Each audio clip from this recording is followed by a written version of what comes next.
Identity is something that as an individual I never really thought about. I never noticed or comprehended how my experiences were connected to the way I behaved. Once I began to understand the way that my identities were shaping my life, I had a better and a more educated understanding of the world. Let me explain. I was born on foreign soil, yet raised in Fort Worth, Texas since the age of 10 months. My idea of Mexico is perhaps too faded to remember, being that I have been here my whole life. My life has been exposed to an Americanized outlook, one that is educated, diverse, and open-minded. For example, if I were to have grown up in Mexico, my ideology and opinions of the world would be isolated. This is because Mexico does not have a diverse country and thus missing the exposure of being around others without the same characteristics. I believe that my experiences and social encounters with others in this country have shaped my behavior dramatically. I have cousins who live in Mexico, same age but totally different. The way we speak, dress, communicate, and think is very different. It may seem absurd, but to many of my relatives, especially those who grew up in Mexico, not being able to withstand the spice of a homemade habanero sauce is not being Mexican enough. Another example is my grandparents. They grew up in a very tough environment where working at a very young age was the norm. Their skin was burnt over the course of years of hard labor. To them, if your hands are clean and soft, you are not Mexican.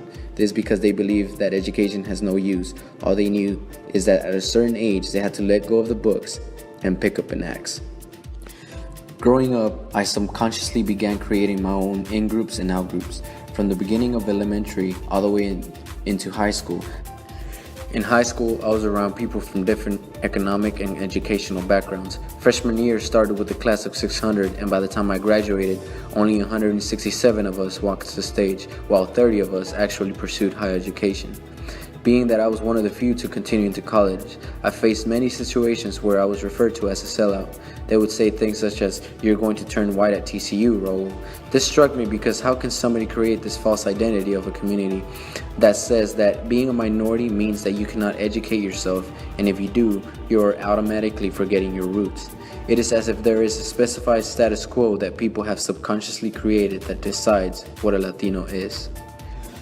The summer after I graduated high school, I decided to go on a retreat called Camp Community.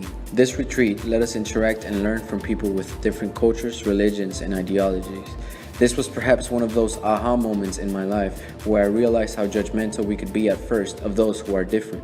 As it relates to class, this showed me that the context theory of identity politics falls short of giving us all the answers, in my opinion.